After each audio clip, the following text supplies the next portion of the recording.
नमस्कार, जय हिंद, वंदे मातरम। स्वागत है आप सभी का यूपी न्यूज में। तारीख है 28 अप्रैल 2026। तो चलिए दोस्तों, नजर डालते हैं उत्तर प्रदेश के मुख्य समाचारों और आज की बड़ी खबरों पर। आज प्रदेश के किसानों, मजदूरों, गरीबों, बेरोजगार युवाओं और माताओं बहनों के लिए कई बड़ी और राहत भरी खबरें सामने आ रही हैं। उत्तर प्रदेश में भ्रष्टाचार, बेरोजगारी, बिजली, पानी और विकास से जुड़ी समस्याओं को खत्म करने के लिए सरकार बड़े फैसले लेने जा रही है। प्रधानमंत्री किसान सम्मान निधि की अगली किस्त कब जारी होगी, इसकी पूरी जानकारी हम आपको इस वीडियो में देंगे। इसके साथ ही आज से प्रदेश में कई नए नियम लागू हो रहे हैं जिनका सीधा असर आम जनता पर पड़ सकता है। पेट्रोल, डीजल, सोना और चांदी के ताजा भाव, मौसम का हाल और सरकार की नई योजनाओं पर भी विस्तार से चर्चा करेंगे। अगर आप उत्तर प्रदेश के निवासी हैं तो चैनल को सब्सक्राइब जरूर करें और वीडियो को अंत तक देखें ताकि किसी भी योजना के लाभ से वंचित न रहें। उत्तर प्रदेश के मुख्यमंत्री योगी आदित्यनाथ ने राज्य में बढ़ती भीषण गर्मी और लू के प्रचंड प्रकोप को देखते हुए पूरे प्रदेश में हाई अलर्ट जारी कर दिया है। मुख्यमंत्री ने स्वास्थ्य विभाग और जिला प्रशासन को कड़े निर्देश दिए हैं कि आम जनता को इस जानलेवा गर्मी से राहत दिलाने के लिए हर संभव प्रभावी कदम उठाए जाएं। अस्पतालों में हीट स्ट्रोक के मरीजों के लिए विशेष वार्ड आरक्षित करने और वहां 24 घंटे अनुभवी डॉक्टरों की ड्यूटी सुनिश्चित करने को कहा गया है। इसके साथ ही सभी सार्वजनिक स्थानों और प्रमुख चौराहों पर शुद्ध पेयजल की व्यवस्था करने और बेजुबान पशु पक्षियों के लिए भी पानी के उचित इंतजाम करने के सख्त आदेश दिए गए हैं। बिजली विभाग को भी विशेष निर्देश दिया गया है कि वे अघोषित कटौती को तुरंत बंद करें ताकि लोगों को घरों के भीतर राहत मिल सके। मुख्यमंत्री ने स्वयं स्थिति की उच्च स्तरीय समीक्षा की है और अधिकारियों को स्पष्ट चेतावनी दी है कि राहत कार्यों में किसी भी प्रकार की लापरवाही बर्दाश्त नहीं की जाएगी। ग्रामीण और शहरी क्षेत्रों में व्यापक जागरूकता अभियान चलाने पर भी जोर दिया गया है ताकि लोग लू से बचाव के वैज्ञानिक उपायों को जान सके और सुरक्षित रह सकें। उत्तर प्रदेश के मेरठ जिले में एक संवेदनशील धार्मिक विवाद के बाद स्थिति अत्यंत तनावपूर्ण हो गई है, जिसके चलते प्रशासन ने एहतियात के तौर पर पूरे इलाके में भारी पुलिस बल और पीएसी की कई कंपनियों को तैनात कर दिया है। दो समुदायों के बीच हुई तीखी झड़प के बाद माहौल अचानक बिगड़ गया और देखते ही देखते स्थिति काफी गंभीर हो गई। जिला प्रशासन और पुलिस के वरिष्ठ अधिकारियों ने तुरंत मौके पर पहुंचकर मोर्चा संभाला और स्थानीय लोगों से शांति बनाए रखने की पुरजोर अपील की। इलाके में सुरक्षा की दृष्टि से धारा 144 लागू कर दी गई है और किसी भी प्रकार के सार्वजनिक जमावड़े पर पूरी तरह से प्रतिबंध लगा दिया गया है। पुलिस ने उपद्रवियों की पहचान करने के लिए क्षेत्र के सभी सीसीटीवी फुटेज खंगालना शुरू कर दिया है और कुछ संदिग्ध व्यक्तियों को पूछताछ के लिए हिरासत में भी लिया गया है। सोशल मीडिया प्लेटफॉर्म्स पर भी साइबर सेल द्वारा कड़ी निगरानी रखी जा रही है ताकि कोई भी असामाजिक तत्व भ्रामक खबर या नफरत फैलाने वाली अफवाह न फैला सके। प्रशासन का दावा है कि स्थिति अब पूरी तरह नियंत्रण में है, लेकिन एहतियात के तौर पर सुरक्षा व्यवस्था को और अधिक कड़ा कर दिया गया है। पवित्र धर्म नगरी वाराणसी में गंगा नदी के एक प्रमुख घाट पर अचानक एक बड़ी नाव पलटने से भीषण हादसा हो गया, जिससे वहां मौजूद श्रद्धालुओं और विदेशी पर्यटकों के बीच भारी हड़कंप मच गया। प्रत्यक्षदर्शियों के अनुसार नाव में क्षमता से कहीं अधिक लोग सवार थे, जिसके कारण बीच नदी में संतुलन बिगड़ने से ये दुखद दुर्घटना हुई। घटना की सूचना मिलते ही जल पुलिस और एनडीआरएफ की टीमें तुरंत सक्रिय होकर मौके पर पहुंची और युद्ध स्तर पर रेस्क्यू ऑपरेशन शुरू किया गया। गोताखोरों की कड़ी मशक्कत के बाद कई लोगों को सुरक्षित बाहर निकाल लिया गया है, जबकि कुछ अन्य लापता लोगों की तलाश के लिए सर्च ऑपरेशन अभी भी जारी है। घायलों को तत्काल पास के मंडलीय अस्पताल में भर्ती कराया गया है, जहां डॉक्टरों की टीम उनका उपचार कर रही है। इस हृदय विदारक घटना ने गंगा घाटों पर सुरक्षा इंतजामों और नावों के संचालन के लिए तय किए गए नियमों की घोर अनदेखी पर गंभीर सवाल खड़े कर दिए हैं। जिला प्रशासन ने मामले की उच्च स्तरीय जांच के आदेश दिए हैं और सभी नाविकों को सख्त हिदायत दी है कि वे सुरक्षा मानकों का कड़ाई से पालन करें। वाराणसी के जिलाधिकारी स्वयं बचाव कार्य की पल पल की निगरानी कर रहे हैं। उत्तर प्रदेश के औद्योगिक शहर कानपुर में अपराध का ग्राफ एक बार फिर बढ़ता नजर आ रहा है। शहर के एक व्यस्त इलाके में दिन दहाड़े बाइक सवार बदमाशों ने लूट की एक बड़ी वारदात को अंजाम देकर पुलिस की सुरक्षा व्यवस्था को चुनौती दी है। जानकारी के अनुसार पीड़ित व्यक्ति बैंक से लाखों रुपए निकालकर अपने घर की ओर जा रहा था, तभी घात लगाकर बैठे नकाबपोश बदमाशों ने उसे घेर लिया और हथियार के बल पर रुपयों से भरा बैग छीनकर फरार हो गए। ये पूरी घटना पास में लगे एक सीसीटीवी कैमरे में कैद हो गई है, जिसमें साफ देखा जा सकता है कि बदमाश कितनी बेखौफ तरीके से वारदात को अंजाम दे रहे हैं। घटना की सूचना मिलते ही स्थानीय पुलिस और वरिष्ठ अधिकारी मौके पर पहुंचे और जांच शुरू की। पुलिस ने इलाके की घेराबंदी कर दी है और सीसीटीवी फुटेज के आधार पर आरोपियों की पहचान करने की कोशिश की जा रही है। इस घटना के बाद से स्थानीय व्यापारियों और निवासियों में भारी डर और आक्रोश का माहौल है। पुलिस का दावा है कि जल्द ही आरोपियों को गिरफ्तार कर लिया जाएगा और लूटी गई रकम बरामद कर ली जाएगी। प्रयागराज में पुलिस और एसटीएफ की संयुक्त कार्रवाई में एक ऐसे गिरोह का पर्दाफाश हुआ है जो सरकारी भर्ती परीक्षाओं के पेपर लीक करने और अभ्यर्थियों से लाखों रुपए वसूलने का काम कर रहा था। ये गिरोह लंबे समय से सक्रिय था और परीक्षा से पहले ही प्रश्न पत्रों को सोशल मीडिया और अन्य माध्यमों से लीक कर देता था। जांच में सामने आया है कि इस नेटवर्क के तार कई अन्य जिलों से भी जुड़े हुए हैं। पुलिस ने छापेमारी के दौरान गिरोह के मुख्य सरगना सहित कई सदस्यों को गिरफ्तार किया है, जिनके पास से भारी मात्रा में इलेक्ट्रॉनिक उपकरण, मोबाइल फोन और संदिग्ध दस्तावेज बरामद हुए हैं। इस खुलासे के बाद से प्रदेश की भर्ती प्रक्रियाओं पर एक बार फिर सवालिया निशान लग गए हैं और हजारों अभ्यर्थियों का भविष्य अधर में लटकता नजर आ रहा है। सरकार ने इस मामले को गंभीरता से लेते हुए दोषियों के खिलाफ सख्त कार्रवाई के निर्देश दिए हैं। पुलिस अब इस बात की गहराई से जांच कर रही है कि इस गिरोह को विभाग के अंदर से कौन मदद पहुंचा रहा था। उत्तर प्रदेश प्रदेश की राजधानी लखनऊ में इन दिनों बिजली की अघोषित कटौती ने आम जनजीवन को अस्त व्यस्त कर दिया है। भीषण गर्मी और लू के थपेड़ों के बीच शहर के कई प्रमुख इलाकों में घंटों तक बिजली गुल रहने से लोगों को भारी परेशानियों का सामना करना पड़ रहा है।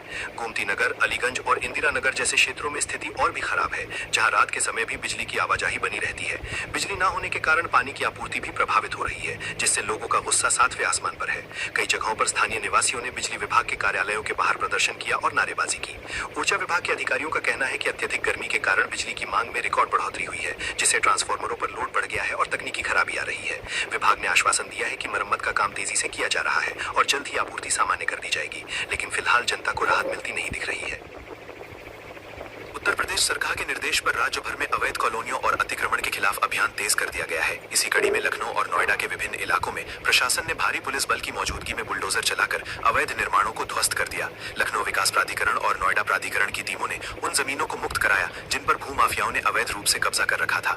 इस कार्रवाई के दौरान कई जगहों पर स्थानीय लोगों और प्रशासन के बीच तीखी नोकझोंक भी देखने को मिली। प्रभावित लोगों का आरोप है कि उन्हें बिना किसी पूर्व नोटिस के बेघर कर दिया गया है, जबकि अधिकारियों का कहना है कि ये कार्रवाई पूरी तरह से कानूनी प्रक्रिया के तहत की गई है। सरकार का स्पष्ट संदेश है कि सरकारी जमीन पर किसी भी तरह का अवैध कब्जा बर्दाश्त नहीं किया जाएगा। आने वाले दिनों में इस अभियान को और भी विस्तार देने की योजना है, जिससे अवैध निर्माण करने वालों में हड़कंप मचा हुआ है। सहारनपुर जिले में स्वास्थ्य विभाग और पुलिस की संयुक्त टीम ने एक बड़ी कार्रवाई करते हुए नकली दवाइयों के एक विशाल नेटवर्क का भंडाफोड़ किया है। गुप्त सूचना के आधार पर की गई इस छापेमारी में लाखों रुपए मूल्य की नकली और प्रतिबंधित दवाइयां जब्त की गई हैं। ये गिरोह नामी कंपनियों के रैपर का इस्तेमाल कर घटिया दर्जे की दवाइयां बाजार में बेच रहा था, जो लोगों के स्वास्थ्य के लिए बेहद खतरनाक साबित हो सकती थी। स्वास्थ्य विभाग ने कई मेडिकल स्टोर को सील कर दिया है और उनके लाइसेंस रद्द करने की प्रक्रिया शुरू कर दी है। इस मामले में कई लोगों को हिरासत में लेकर पूछताछ की जा रही है, ताकि इस रैकेट के मुख्य सरगना तक पहुंचा जा सके। अधिकारियों का कहना है कि ये दवाइयां न केवल जिले में बल्कि आसपास के राज्यों में भी सप्लाई की जा रही थी। इस कार्रवाई के बाद पूरे जिले के दवा विक्रेता में हड़कंप मच गया है और प्रशासन ने सभी मेडिकल दुकानों की सघन जांच के आदेश दिए हैं, ताकि जनता की जान से खिलवाड़ रोका जा सके। आगरा में विदेशी पर्यटकों के साथ धोखाधड़ी के बढ़ते मामलों ने उत्तर प्रदेश पर्यटन विभाग को सतर्क कर दिया है। हाल के दिनों में ऐसी कई शिकायतें मिली हैं, जिनमें विदेशी सैलानियों से स्थानीय मार्गदर्शकों और दुकानदारों द्वारा निर्धारित मूल्य से कहीं अधिक धन वसूला गया है। इस प्रकार की घटनाओं से न केवल ताजनगरी की प्रतिष्ठा धूमिल हो रही है, बल्कि अंतर्राष्ट्रीय स्तर पर भारतीय पर्यटन की छवि पर भी नकारात्मक प्रभाव पड़ रहा है। पर्यटन विभाग ने अब इन शिकायतों पर त्वरित संज्ञान लेते हुए एक विशेष जांच दल का गठन किया है। ये दल उन सभी दुकानों और संस्थानों की जांच करेगा जिन पर पर्यटकों को ठगने के आरोप लगे हैं। इसके साथ ही बिना लाइसेंस के काम कर रहे अवैध मार्गदर्शकों के विरुद्ध भी व्यापक अभियान चलाया जाएगा। प्रशासन ने स्पष्ट किया है कि पर्यटकों की सुरक्षा और उनकी सुविधा हमारी सर्वोच्च प्राथमिकता है और इसमें किसी भी प्रकार की कोताही बर्दाश्त नहीं की जाएगी। भविष्य में ऐसी घटनाओं को रोकने के लिए प्रमुख स्थलों पर सूचना केंद्र और सहायता डेस्क की संख्या बढ़ाई जाएगी, ताकि किसी भी विदेशी मेहमान को कोई असुविधा न हो और वे सुखद स्मृतियां लेकर वापस जाएं। उत्तर प्रदेश के अलीगढ़ जिले में स्थित एक प्रमुख शिक्षण संस्थान में अचानक भीषण आग लग जाने से वहां अध्ययनरत विद्यार्थियों के बीच भारी अफरा तफरी और भगदड़ मच गई। जिस समय यह अग्निकांड हुआ, उस समय भवन के भीतर बड़ी संख्या में छात्र अपनी कक्षाओं में उपस्थित थे। आग की लपटों और धुएं के गुबार को देखकर छात्र अपनी जान बचाने के लिए सीढ़ियों की ओर भागे, जिससे वहां भगदड़ की स्थिति उत्पन्न हो गई। इस दुखद घटना में कई विद्यार्थी चोटिल हुए हैं, जिन्हें उपचार हेतु तत्काल चिकित्सालय ले जाया गया है। दमकल विभाग की गाड़ियों ने मौके पर पहुंचकर कड़ी मशक्कत के बाद आग पर नियंत्रण पाया। इस हादसे ने भवन की अग्नि सुरक्षा व्यवस्थाओं की पोल खोलकर रख दी है। प्राथमिक जांच में यह पाया गया है कि संस्थान के पास अग्निशमन के पर्याप्त उपकरण उपलब्ध नहीं थे और न ही आपातकालीन निकास की कोई उचित व्यवस्था थी। जिला प्रशासन ने अब इस मामले की गहन जांच के आदेश दिए हैं और दोषी प्रबंधन के विरुद्ध कठोर वैधानिक कार्रवाई करने की बात कही है। शहर के अन्य संस्थानों की भी अब सघन जांच की जाएगी, ताकि भविष्य में ऐसी किसी अनहोनी को टाला जा सके। उत्तर प्रदेश के गोरखपुर जिले में भूमि विवाद को लेकर दो गुटों के मध्य हिंसक झड़प और गोलीबारी की घटना सामने आई है, जिससे संपूर्ण क्षेत्र में भय और आतंक का वातावरण बन गया है। बताया जा रहा है कि एक भूखंड के स्वामित्व को लेकर दोनों पक्षों में लंबे समय से विवाद चल रहा था, जो अचानक उग्र हो गया और गोलियां चलने लगी। इस हिंसक संघर्ष में कई व्यक्ति गंभीर रूप से घायल हुए हैं, जिन्हें उपचार के लिए स्थानीय अस्पताल में भर्ती कराया गया है। घटना की सूचना मिलते ही पुलिस के वरिष्ठ अधिकारी भारी सुरक्षा बल के साथ घटनास्थल पर पहुंचे और स्थिति को संभाला।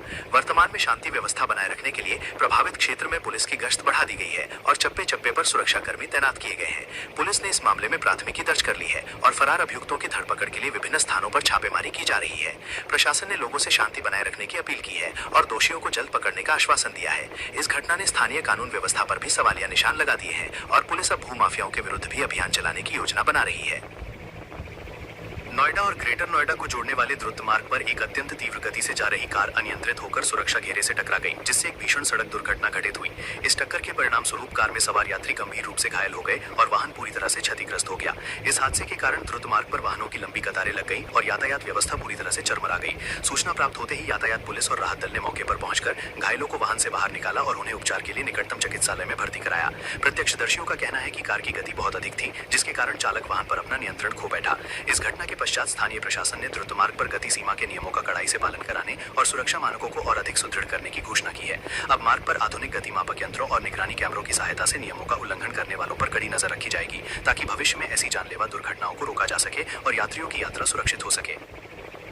बरेली जनपद में दो साहसी चोरों ने एक बैंक की नकद मशीन को गैस काटने वाले यंत्र की सहायता से काटकर लाखों रुपए की चोरी की वारदात को अंजाम दिया है। ये घटना मध्य रात्रि की बताई जा रही है, जब चोरों ने अत्यंत शातिर तरीके से मशीन के सुरक्षा कवच को काटा और उसमें रखी नकदी लेकर चंपत हो गए। ये पूरी घटना वहां लगे निगरानी कैमरों में अंकित हो गई है, जिसमें संदिग्धों की गतिविधियों को स्पष्ट रूप से देखा जा सकता है। सुबह जब बैंक कर्मियों और स्थानीय निवासियों को इस चोरी का पता चला तो पुलिस को सूचित किया गया। पुलिस के उच्च अधिकारियों ने घटनास्थल का निरीक्षण किया और साक्ष्य एकत्रित करने के लिए वैज्ञानिक दल को भी बुलाया गया। इस घटना ने बैंक की सुरक्षा व्यवस्था और रात्रि गश्त पर गंभीर प्रश्न खड़े कर दिए हैं। पुलिस अब निगरानी कैमरों के चित्रों के आधार पर अपराधियों की पहचान करने का प्रयास कर रही है और उनके संभावित ठिकानों पर दबिश दी जा रही है। इस चोरी से क्षेत्र के निवासियों में असुरक्षा की भावना व्याप्त है और उन्होंने पुलिस से रात्रि सुरक्षा बढ़ाने की मांग की है, ताकि ऐसी वारदातों पर अंकुश लगाया जा सके। उत्तर प्रदेश में इन दिनों साइबर अपराधियों का जाल तेजी से फैल रहा है, जिससे आम जनता को भारी वित्तीय नुकसान उठाना पड़ रहा है। ठगों ने अब लोगों को लूटने के लिए नए और परिष्कृत तरीके अपना लिए हैं, जिनमें फर्जी कॉल, लुभावने लिंक और सोशल मीडिया के जरिए झांसा देना शामिल है। हाल के दिनों में कई ऐसे मामले सामने आए हैं, जहां लोगों के बैंक खातों से लाखों रुपए पलक झपकते ही साफ कर दिए गए। साइबर अपराधी अक्सर बैंक अधिकारी बनकर या KYC अपडेट करने के नाम पर लोगों से उनकी गोपनीय जानकारी जैसे OTP और पिन मांगते हैं। उत्तर प्रदेश पुलिस के साइबर सेल ने इस बढ़ते खतरे को देखते हुए राज्यव्यापी अलर्ट जारी किया है। पुलिस महानिदेशक कार्यालय से जारी निर्देशों में कहा गया है कि नागरिक किसी भी अनजान व्यक्ति को अपनी बैंकिंग जानकारी साझा न करें और संदिग्ध लिंक पर क्लिक करने से बचें। यदि कोई व्यक्ति ठगी का शिकार होता है तो उसे तुरंत हेल्पलाइन नंबर 1930 पर कॉल करना चाहिए, ताकि समय रहते पैसे को फ्रीज किया जा सके। प्रशासन अब जागरूकता अभियान चलाकर लोगों को डिजिटल सुरक्षा के प्रति शिक्षित कर रहा है। साइबर अपराध की ये लहर न केवल शहरी क्षेत्रों बल्कि ग्रामीण इलाकों में भी अपनी पैठ बना रही है, जिससे पुलिस के लिए चुनौती और बढ़ गई है। उत्तर प्रदेश के झांसी रेल मंडल में एक बहुत बड़ी रेल दुर्घटना होने से बाल बाल बच गई। ये घटना तब हुई जब एक यात्री ट्रेन अपनी निर्धारित गति से पटरी पर दौड़ रही थी और अचानक लोको पायलट को ट्रैक पर कुछ असामान्य महसूस हुआ। ड्राइवर ने अपनी सतर्कता और त्वरित निर्णय क्षमता का परिचय देते हुए तुरंत इमरजेंसी ब्रेक लगाए, जिससे ट्रेन एक सुरक्षित दूरी पर रुक गई। प्रारंभिक जांच में पता चला है कि पटरी में तकनीकी खराबी या किसी बाहरी हस्तक्षेप के कारण बड़ा हादसा हो सकता था, लेकिन चालक की सजगता ने सैकड़ों यात्रियों की जान बचा ली। इस घटना के बाद रेलवे प्रशासन में हड़कंप मच गया और वरिष्ठ अधिकारी तुरंत मौके पर पहुंचे। रेलवे के तकनीकी विशेषज्ञों की टीम ने पटरी और इंजन की गहन जांच शुरू कर दी है, ताकि भविष्य में ऐसी घटनाओं की पुनरावृत्ति न हो।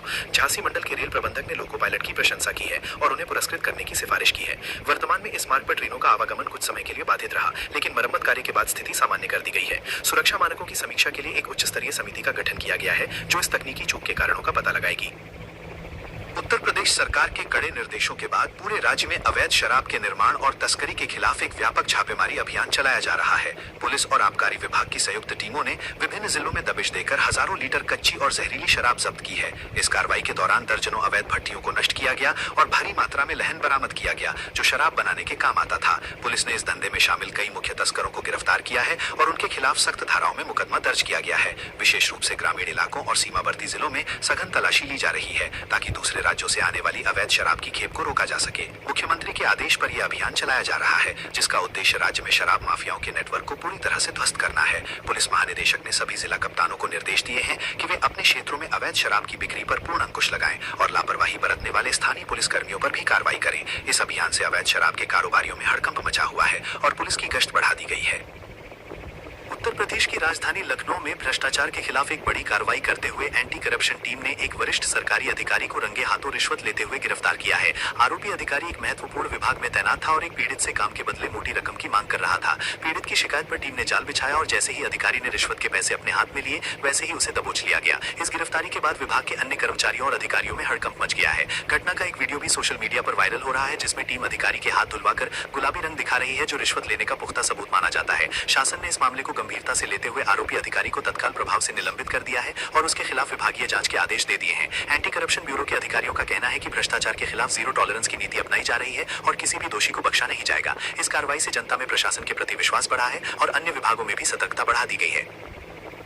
उत्तर प्रदेश के नोएडा में स्थित एक हाई राइज रेजिडेंशियल सोसाइटी की बिल्डिंग में अचानक भीषण आग लगने से निवासियों के बीच अफरा तफरी और दहशत का माहौल पैदा हो गया। आग लगने की सूचना मिलते ही दमकल विभाग की कई गाड़ियां मौके पर पहुंची और राहत कार्य शुरू किया। आग इतनी तेजी से फैली कि धुएं के गुबार ने पूरी बिल्डिंग को अपनी चपेट में ले लिया, जिससे लोगों का दम घुटने लगा। लिफ्ट बंद होने के कारण निवासियों को सीढ़ियों के सहारे सुरक्षित नीचे उतारा गया, जिसमें बुजुर्गों और बच्चों को काफी मशक्कत करनी पड़ी। फायर ब्रिगेड के जवानों ने कड़ी मेहनत के बाद आग पर काबू पाया और किसी भी जनहानि को होने से रोक लिया। हालांकि इस घटना में लाखों रुपए की संपत्ति जलकर राख हो गई है। प्रारंभिक जांच में ये बात सामने आई है कि बिल्डिंग का फायर फाइटिंग सिस्टम समय पर काम नहीं कर सका, जो एक बड़ी लापरवाही की ओर इशारा करता है। नोएडा प्राधिकरण और अग्निशमन विभाग ने अब बिल्डिंग की सुरक्षा मानकों की जांच शुरू कर दी है और दोषी पाए जाने पर बिल्डर के खिलाफ सख्त कार्रवाई की चेतावनी दी है। इस घटना ने ऊंची इमारतों में रहने वाले लोगों की सुरक्षा पर एक बार फिर सवाल खड़े कर दिए हैं और ऑडिट की मांग तेज हो गई है।